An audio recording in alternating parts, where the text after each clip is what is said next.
Hello guys, इस video में अब हम ये देखेंगे कि अरे डिक्लेरेशन एंड अरे इनिशियलाइजेशन क्या होता है। लास्ट वीडियो में हमने अरे की डेफिनेशन तो पढ़ ही ली थी, तो हम थ्योरी पार्ट में अब नहीं जाएंगे। तो हम ये देख लेते हैं। मान लो ये जो ब्लॉक है ये एक मेमोरी ब्लॉक है, जिसमें जो ये अरे है वो कंटीन्यूअस मेमोरी लोकेशन पे सेव हो रखा है। और ये तो हमें पता ही है कि जो अरे होता है वो सेम डेटा टाइप्स के एलिमेंट स्टोर करता है। तो इसके क्या क्या एलिमेंट्स है, 1 है, 2 है, 3 है, 4 है, 5 है। तो ये एक इंटीजर टाइप है, मतलब डेटा टाइप जो होगा वो होगा इंटीजर। तो अब इन वैल्यूज को हम क्या बोलते हैं, हम इन वैल्यूज को बोलते हैं अरे एलिमेंट्स, और यू कैन से अरे वैल्यूज। ओके। एंड ये जो नीचे ब्लू लाइंस में है ना, 0, 1, 2, ये है अरे इंडेक्सेस। जो अरे इंडेक्सेस होता है ना, उसका मेमोरी लोकेशन से कोई लेना देना नहीं होता है। ये विथ रिस्पेक्ट टू अरे होता है, और ये हमेशा 1 less than the total size होता है। अब इसमें जैसे कि ये 5 तक गया है ना, तो जो इंडेक्स के मैक्सिमम वैल्यू है वो है 4। ठीक है, 1 लेस देन है, क्योंकि जो इसका स्टार्टिंग पॉइंट होता है वो होता है 0 से। अब ये 0 से क्यों होता है, 1 से क्यों नहीं होता, इट ऑल डिपेंड्स, वो हम आगे देखेंगे। बट ऐसा मत समझना कि सिर्फ 0 से ही हो सकता है, बट जो स्टैंडर्ड फॉर्म होती है वो हमेशा 0 से होती है। ठीक है, तो अभी तो हम यही लेके चलेंगे कि 0 से स्टार्टिंग होती है। सो टाइप्स ऑफ एरे देख लेते हैं। टाइप्स ऑफ एरे है इसके 1 dimensional array, 2 dimensional array and multi dimensional array. तो अब हम इसको समझ सकते हैं। मान लो आपने पेपर पे एक सीधी लाइन ड्रॉ कर दी है, तो वो हो गई हमारी 1D एरे। जो अभी हमने प्रीवियस स्लाइड में देखा था ना, कि एक कंटीन्यूअस ब्लॉक है, एकदम सीधे जा रहे, जिसमें सिर्फ लेंथ ही लेंथ होती है, वो होता है 1D एरे। अब 2D एरे कैसे होता है, जो हमने पेपर पे सीधी लाइन खींची है ना, उसको एक रेक्टेंगल में कन्वर्ट कर दो, तो वो हो गया हमारा 2D एरे, जिसमें लेंथ के साथ साथ ब्रेड्थ भी इंक्लूड हो जाती है। अब मल्टी डायमेंशनल एरे में हम ये ले सकते हैं, 3D एरे ले सकते हैं। तो जो हमने रेक्टेंगल बनाया ना फ्रेंड्स, अब उसको आप अज्यूम करो कि आपने उसे थोड़ी सी हाइट दे दी और उसे क्यूबॉइडल शेप में कन्वर्ट कर दिया, तो वो हो जाता है हमारा 3D एरे। Okay guys. तो नेक्स्ट इज अरे डिक्लेरेशन। अब अरे डिक्लेरेशन क्या होता है, आप अरे अगर बना रहे हो तो आपको उसके लिए एक स्पेस चाहिए होती है, एंड वो स्पेस आपको पहले से डिक्लेयर करनी होती है। मतलब आपको पहले से ही बताना होता है कि आप कितनी स्पेस यूज करने वाले हो। उसको हम कहते हैं अरे डिक्लेरेशन। तो उसका सिंटेक्स क्या होता है, उसका सिंटेक्स होता है data type, then array name, then size of the array. Okay. तो डेटा टाइप में क्या आ जाएगा, डेटा टाइप में आ जाएगा हमारा इंटीजर, कैरेक्टर, फ्लोट। यानी आप जो जो चीजें यूज करना चाहते हो, मतलब कौन सा डेटा टाइप आप अपने एरे में इंक्लूड करोगे, और उसी डेटा टाइप्स की वैल्यूज होंगी मतलब आपके पास। ठीक है। तो जैसे कि एग्जांपल देख लेते हैं, हमने ये इंटीजर ले रखा है, तो अब हमारे एरे में सारे इंटीजर्स ही होंगे। ऐसा नहीं हो सकता आपने डेटा टाइप डाला है इंटीजर एंड आप वैल्यूज यूज करो character, it is not possible. Okay. So ये हो गया हमारा इंटीजर। देन अरे नेम में हमने डाल दिया ए। अरे नेम आपके हिसाब का कुछ भी हो सकता है, क्योंकि उसी नेम के थ्रू आप अपने एरे को एक्सेस करोगे हमेशा। सो अरे नेम हो गया हमारा A, then size of the array हो गया हमारा 5। अब साइज अगर हमारा 5 है, तो जो मैक्सिमम इंडेक्स वैल्यू जाएगी वो जाएगी 4 तक। सो हम इसे कंसिडर कर लेते हैं एक अरे। ठीक है, तो जो ये इंडेक्स वैल्यू जाएगी वो जाएगी हमारी 4 तक। ओके। अब मैंने आपको बोला कि जो इंडेक्स वैल्यू है वो विथ रिस्पेक्ट टू अरे होती है, मेमोरी से उसका कोई लेना देना नहीं होता है। तो मेमोरी में कहाँ सेव होगा, जो उसका एक्चुअल स्टोरेज है, जहाँ पे वो स्टोर होता है, उसका कोई ना कोई एड्रेस तो होगा। तो ये रहा उसका एड्रेस। मान लो ये 100 पे स्टोर है, या 104 पे, या 108 पे। अब क्या असल में इसकी स्टोरेज ऐसी होती है, क्योंकि जो मेमोरी होता है ना, वो उसका जो एड्रेस होता है वो होता है हेक्साडेसिमल फॉर्म में, और ये तो 100, 104, ये तो नंबर्स है। तो ये सिर्फ एक सिंप्लिसिटी पर्पस के लिए है, ताकि हमारे लिए कन्वीनियंट रहे इसको सॉल्व करना, कोई ऑपरेशन लगाना। बट जो एक्चुअल स्टोरेज होती है, जो एड्रेस होता है, वो हमेशा हेक्साडेसिमल फॉर्म में होता है। तो कभी भी इस बात पे कंफ्यूज मत होना कि हम यहाँ पे 100 ले रहे हैं जबकि एक्चुअल स्टोरेज तो हेक्साडेसिमल में है। तो ये सिर्फ सिंप्लिसिटी पर्पस के लिए, तो ये हमेशा ध्यान रखना। तो एरे डिक्लेरेशन का हमने सिंटेक्स तो देख लिया, अब देख लेते हैं क्या क्या वेज में इम्प्लीमेंटेशन हो सकती है। तो इंटीजर ए सिंटेक्स से मैच कर रहा है, बट यहाँ पे 5 + 10 है, तो क्या ऑपरेशन हो सकता है? बिल्कुल, ऑपरेशन बिल्कुल वैलिड है, क्योंकि जो कंपाइलर है ना वो जब कंपाइल कर लेता है तब पहले वो इसको 5 + 10 सॉल्व करके 15 ले लेता है और उसके हिसाब से फिर हमें स्पेस देता है कि हमें 15 की ज़रूरत है। तो this is absolutely valid. Then यहाँ पे है 3 × 3। तो जब हमारा प्लस ऑपरेशन वैलिड है तो ऑब्वियसली मल्टीप्लिकेशन भी वैलिड ही होगा, तो दिस इज ऑल्सो वैलिड। अब नेक्स्ट है हमारा इंटीजर ए। तो हमने इसमें इंटीजर दे दिया मतलब डेटा टाइप दे दिया, ए दे दिया मतलब एरे नेम दे दिया, बट हमने इसमें साइज नहीं दिया। तो बहुत लोग यहाँ पे कंफ्यूज हो जाते हैं कि साइज नहीं दिया तो शायद इनवैलिड होगा, बट दिस इज वैलिड। क्यों? क्योंकि अभी हम सिर्फ डिक्लेयर कर रहे हैं और डिक्लेरेशन में कभी भी साइज देना मैंडेटरी नहीं होता है। बट हाँ, अब इसके इनिशियलाइजेशन में ना हमें वैल्यूज देनी पड़ेगी, क्योंकि कहीं ना कहीं से हमें साइज तो प्रोवाइड करवाना ही है कि हमें कितनी स्टोरेज की ज़रूरत है। तो चाहे वो हम डिक्लेरेशन के थ्रू करवाए या इनिशियलाइजेशन के थ्रू कराए, बात सेम ही है। Okay, so next is this one.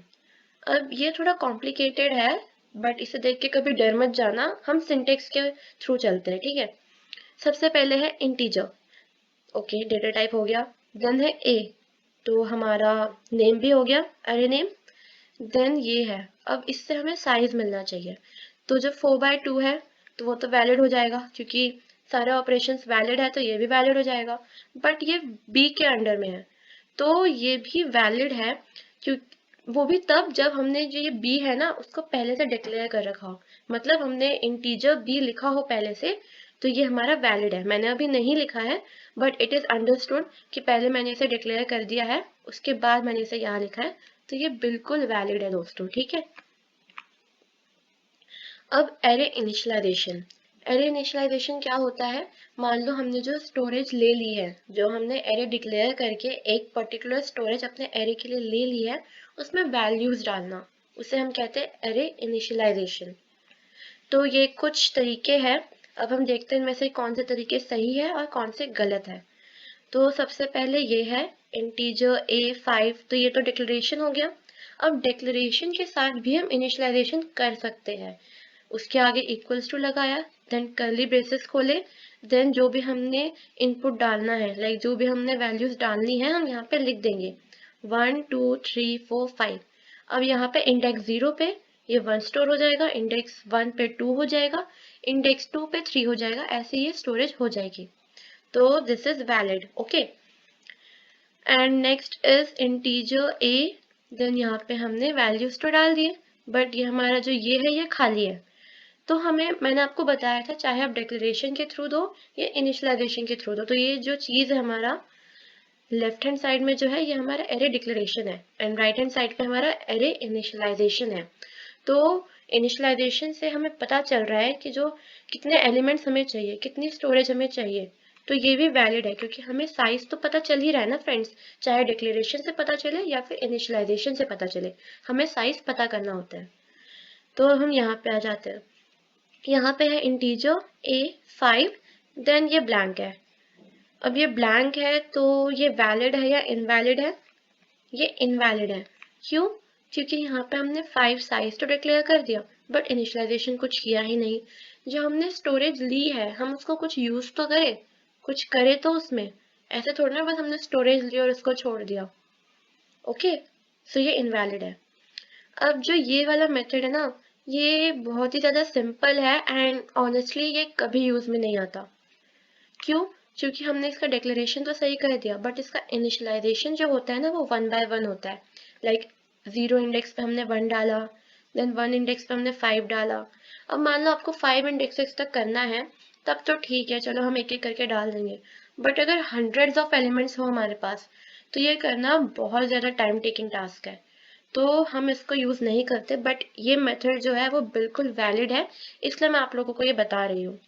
But जो हम ज़्यादातर यूज़ करेंगे ना मेथड, वो है ये वाला, ठीक है। तो इसमें क्या है, डिक्लेरेशन तो बिल्कुल वैलिड है ना। एंड उसके बाद हमने एक फॉर लूप लगा दिया है जो हमने 3 तक चलाया है, एंड स्कैनफ से हम यूजर से इनपुट ले रहे हैं, ठीक है। जो ये आई है इसके अंडर में हमारा जा रहा है वैल्यूज। क्यों? क्योंकि हमने आई 0 किया एंड एरे आई है, तो पहले जो यूज़र इनपुट देगा, लाइक जो यूज़र जो अपनी वैल्यूज देना चाहता है वो 0 इंडेक्स के लिए देगा, देन 1 इंडेक्स के लिए देगा, देन 2 इंडेक्स के लिए देगा, और फिर 3 पे आके तो ये फॉर लूप की कंडीशन फॉल्स हो जाएगी, तो फॉर लूप से हम बाहर आ जाएंगे। तो ये भी वैलिड है और हम इसको most of the time use करेंगे। बट अगर आपको फॉर लूप नहीं आता है तो आप इस चैनल का एक दूसरा प्लेलिस्ट देखिए जो कि सी लैंग्वेज के ऊपर है, एंड उसको फॉलो करते रहिए, आपको बहुत ज़्यादा हेल्प हो जाएगी। तो आई थिंक आपको इनिशियलाइजेशन के ये सारे मेथड्स समझ आ गए होंगे।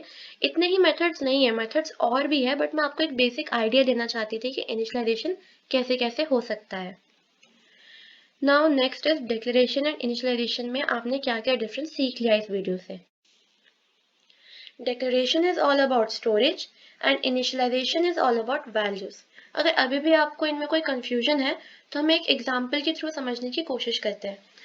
मान लो कोई एग्जाम होने वाला है तो उसमें क्या है, एक पर्टिकुलर बच्चों के लिए एक पर्टिकुलर क्लास फिक्स कर दी जाती है। क्या कर दी जाती है? डिक्लेयर कर दी जाती है। ओके, तो हमारे पास मान लो रोल नंबर 1 से लेके 30 तक के बच्चे हैं, उनकी जो क्लास अलॉट हुई है वो है रूम नंबर ए। तो अब क्या हुआ, उन सारे बच्चों को रूम नंबर ए में ही जाके देना है पेपर। ओके, तो ये तो हो गया डिक्लेरेशन का काम, हो गया मतलब हमारे स्टोरेज का काम हो गया, मतलब कहाँ पे बच्चे जाएंगे ये चीज़ फिक्स हो गई। अब बात आती है अरेंजमेंट की, मतलब जो बच्चे हैं वहाँ पे जाके बैठेंगे कैसे। तो अब आपको पता है रोल नंबर है तो ऑब्वियसली रोल नंबर वाइज ही बैठेंगे, ऐसा नहीं है कि रैंडमली जाके कहीं पर भी बैठ जाएंगे। तो जो रोल नंबर 1 है वो पहले बैठेगा, then roll number 2, then roll number 3। ठीक है, तो ऐसे करके हम मान लो हमने अलॉट कर दिए सारी बेंचेस पे। तो क्या हुआ, हमारा इनिशियलाइजेशन का काम हो गया। यहाँ पे हमने फिक्स कर दी ना पोजीशन, तो इनिशियलाइजेशन हो गया, वैल्यूज डाल दी हमने, बेंचेस पे अलॉट कर दिए बच्चे। अब नेक्स्ट क्या होता है, अगर मान लो कोई बच्चा एब्सेंट है, लेट्स टेक रोल नंबर 10 जो है वो एब्सेंट है। अब इसमें क्या होता है, ऐसा तो नहीं रोल नंबर 11 को हम उसकी जगह पे बिठा देंगे, वो जो सीट होती है ना वो सीट खाली होती है। तो इसको हम एरे से कैसे कंपेयर कर सकते हैं, मान लो हमने जो एलिमेंट्स डाले एरे में वो कम है हमारे स्टोर किए हुए साइज से। अब अगर वो कम है तो बाकी की स्टोरेज का क्या होगा, बाकी की स्टोरेज पूरी वेस्ट चली जाएगी। ओके, या तो हम उसे कह सकते हैं उसको 0 या नल डिक्लेयर कर दिया जाएगा। तो ये जो है हम काउंट कर सकते हैं as a disadvantage of a array. ठीक है, क्योंकि हमारी वेस्टेज ऑफ मेमोरी हो रही है, वो किसी काम तो आ नहीं रही है।